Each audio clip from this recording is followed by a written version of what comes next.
ഇന്നലെ രാത്രി 12:30 കൂടെയാണ് ഇത്തരത്തിലൊരു അപകടമുണ്ടായത്. കിണറ്റിലേക്ക് ചാടിയ അർച്ചന എന്ന നെടുവത്തൂർ സ്വദേശിയെ രക്ഷിക്കാൻ ശ്രമിക്കുന്നതിനിടയിലാണ് ഒരു ഫയർഫോഴ്സ് ഉദ്യോഗസ്ഥനടക്കം ജീവൻ നഷ്ടമായത്. ഒപ്പം അർച്ചനയുടെ സുഹൃത്തിനും ശിവകുമാറിനും ജീവൻ നഷ്ടമായി. ദിലീപ് ദേവസ്യയാണ് സംഭവ സ്ഥലത്ത് നിന്ന് ചേരുന്നത്. ദിലീപ്, നേരത്തെ നമ്മൾ നാട്ടുകാരുടെ പ്രതികരണമൊക്കെ എടുത്തപ്പോൾ നിലവിളി കേട്ടാണ്, അവിടുത്തെ അർച്ചനയുടെ അടക്കം നിലവിളി കേട്ടാണ് ഇവർ ഓടിയെത്തുന്നത്. അപ്പോഴും എന്തുകൊണ്ടാണ് അർച്ചന ഈ കിണറ്റിലേക്ക് എടുത്തു ചാടാനുണ്ടായ സാഹചര്യം എന്താണ് എന്നുള്ളതൊക്കെ ഇനിയും വ്യക്തമാവേണ്ടതുണ്ട്. ഇവർ തമ്മിൽ, ഈ സുഹൃത്തുക്കൾ തമ്മിൽ എന്തെങ്കിലും പ്രശ്നമുണ്ടായിരുന്നായോ അല്ലെങ്കിൽ അർച്ചനയ്ക്ക് മറ്റെന്തെങ്കിലും പ്രശ്നമുണ്ടായിരുന്നായോ നാട്ടുകാർ പറയുന്നുണ്ട്. എന്തുകൊണ്ടാണ് അർച്ചന ഇത്തരത്തിൽ കിണറ്റിലേക്ക് എടുത്തു ചാടാനുള്ള തീരുമാനമെടുത്തത് തുടങ്ങിയ കാര്യങ്ങളിലൊക്കെ ഒരു വ്യക്തത വരേണ്ടതില്ലേ?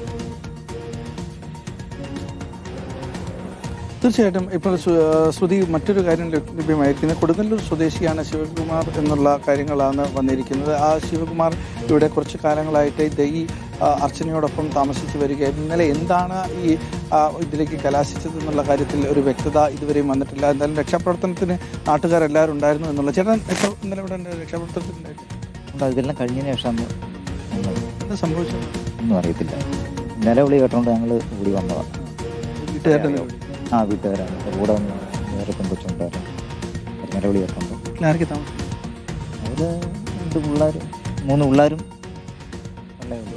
പിന്നെ ഈ പറഞ്ഞ ഈ പയ്യൻ എന്തോ ശിവകൃഷ്ണൻ, പിന്നെ വേറെ ഒരു പയ്യനും ഒരു പെണ്ണും ഉണ്ടായിരുന്നു. ഇന്നലെ കാണുന്നത്. എനിക്കറിയത്തില്ല ആരാണ്. ഇന്നലെ ഒരുപാട് സമയം ആളുകളെ പുറത്തേക്ക് എടുക്കാൻ കുറച്ച് സമയം എടുത്തു. ഒരുപാട് സമയം, 4 മണിക്കൂറോളം എടുക്കും. ഒരു കാര്യം, നമ്മൾ നിലവിളി കേട്ടിട്ട് ഓടിയെത്തി. നിലവിളി കേട്ടോണ്ട ഓടിയെത്തി. ഞങ്ങളെ ഉറക്കത്തിലായിരുന്നു. 12 ആനക്കൂട്ടൂരുന്ന ഈ സ്ഥലത്ത്. ആനക്കൂട്ടൂർ മുണ്ടുപാറ ജംഗ്ഷൻ. ആനക്കൂട്ടൂർ മുണ്ടുപാറ ജംഗ്ഷനിലാണ് ഈ വീടുള്ളത്. ഈ വീട്ടിൽ അർച്ചനയും അമ്മയും സഹോദരിമാരുമാണ് താമസിക്കുന്നത്. ഒപ്പം ഈ യുവാവും ഉണ്ടായിരുന്നു എന്നുള്ളതാണ്. നമുക്ക് ചേച്ചി ഇവരെ അറിയുന്നതാണോ? അങ്ങനെ ഞങ്ങൾ വലിയ സഹകരണമൊന്നുമില്ല. വന്നിടയ്ക്കൊക്കെ സഹകരണമാണ്. ഇപ്പം അങ്ങനെയുള്ള സഹകരണം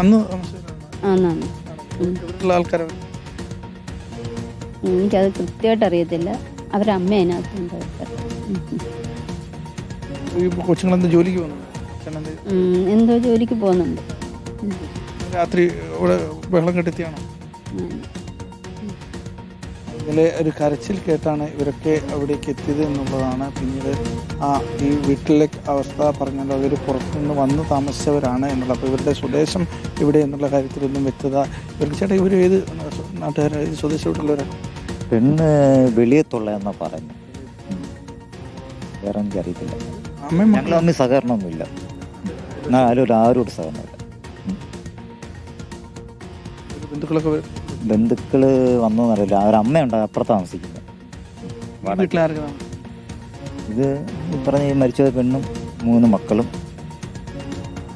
പിന്നെ ഈ പറഞ്ഞ ഈ പയ്യന്, ഈ സുഹൃത്തെന്ന് പറയുന്ന പയ്യൻ. മക്കളുണ്ട്. ഈ അർച്ചനയ്ക്ക് 3 മക്കളുണ്ട്.